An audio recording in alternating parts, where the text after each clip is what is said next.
Homeoffice 2020, 2021, Arbeiten von zu Hause. Darum geht es in diesem Video. Herzlich willkommen, meine lieben Zuschauer. Hier ist wieder Jutta Martin. Ich habe in diesem Jahr schon so an die 100 Steuerbescheide von verschiedenen Finanzämtern zurückerhalten und hatte davor ja bei einigen auch Anfragen von den Finanzämtern. Also es wird schon ein bisschen genauer geprüft. Deswegen erstmal vorab meine Bitte, wenn Sie Arbeitnehmer sind und Ihre Steuererklärung vorbereiten, egal ob Sie sie jetzt selber machen oder in professionelle Hände geben, schreiben Sie sich auf die Anzahl der Arbeitstage, die Anzahl der Urlaubstage, die Krankentage, die Tage im Homeoffice und die Tage für die Dienstreise. Zusammen müssen Sie zum Beispiel im Land Berlin auf 255 Tage kommen und im Land Brandenburg auf 256.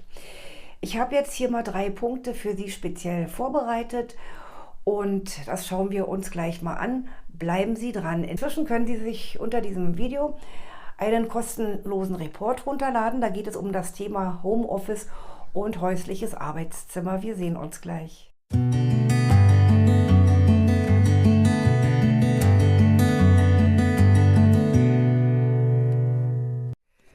Für einige ist Homeoffice ein Segen und für andere wieder ein Weg in die Einsamkeit.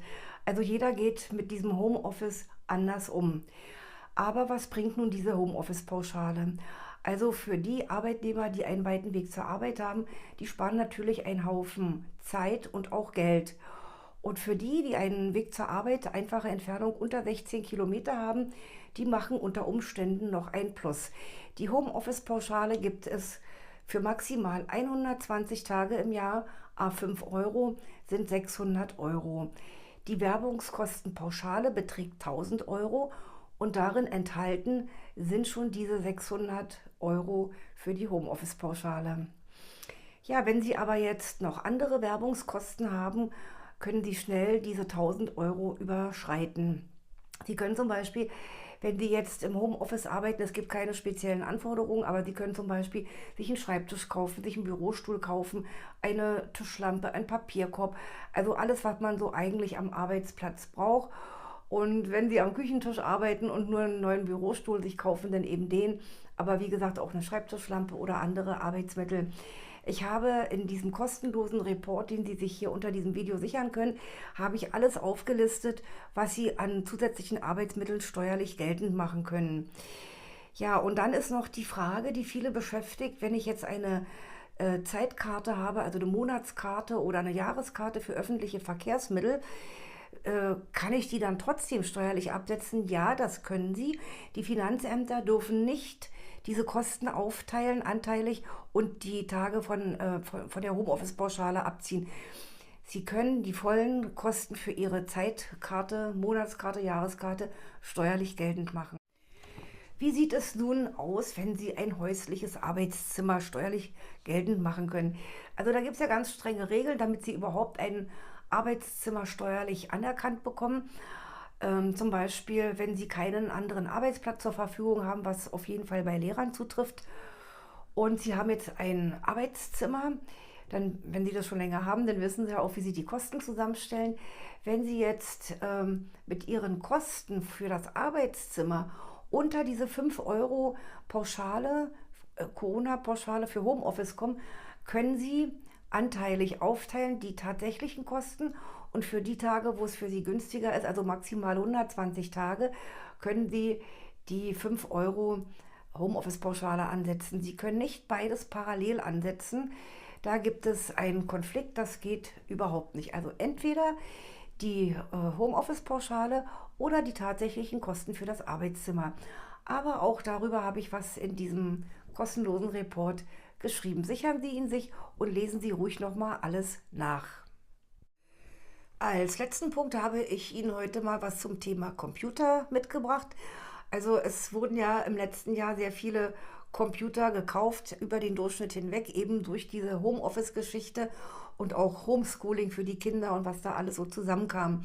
Bisher war es so, dass ein Computer immer über 3 Jahre abgeschrieben werden musste.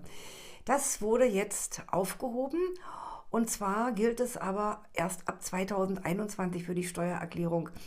Also wenn Sie jetzt im Dezember 2020 einen Computer gekauft haben, dann mussten sie den noch über 3 Jahre abschreiben, das heißt 36 Monate.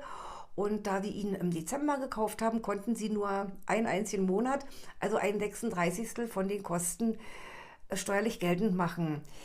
Für die Steuererklärung 2021 können Sie die Restabschreibung sofort in einer Summe in diesem Jahr in der Steuererklärung unterbringen.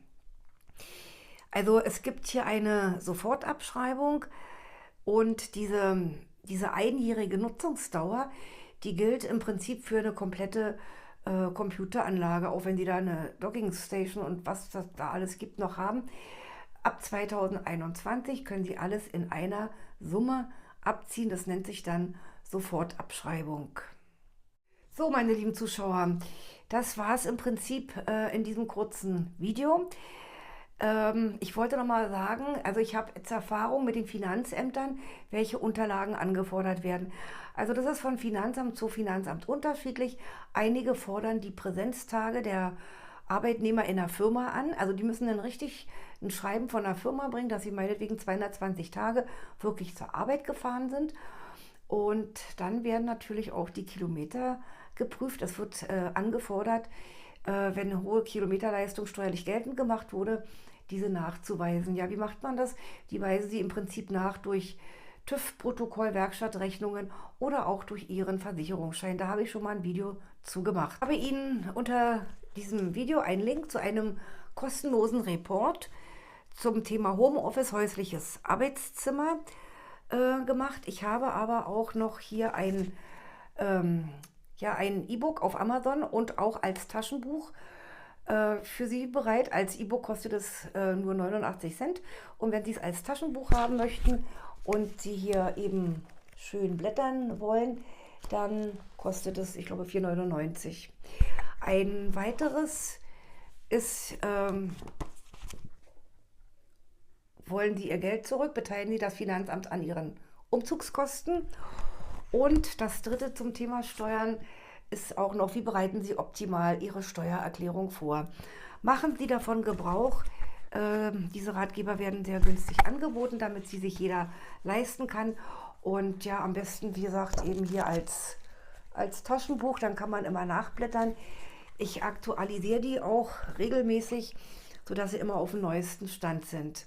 Wenn Sie jetzt Fragen haben sollten, schreiben Sie sie unter dem Video in die Kommentare. Lassen Sie es mich wissen, zu welchen Themen Sie weitere Videos wünschen. Ich gehe gerne auf Sie, meine lieben Zuschauer, ein, denn für Sie ist ja der Kanal gemacht. Also sichern Sie sich jetzt den kostenlosen Report zum Thema Homeoffice, häusliches Arbeitszimmer und schauen Sie auch auf Amazon vorbei. Für heute alles Gute, Jutta Martin.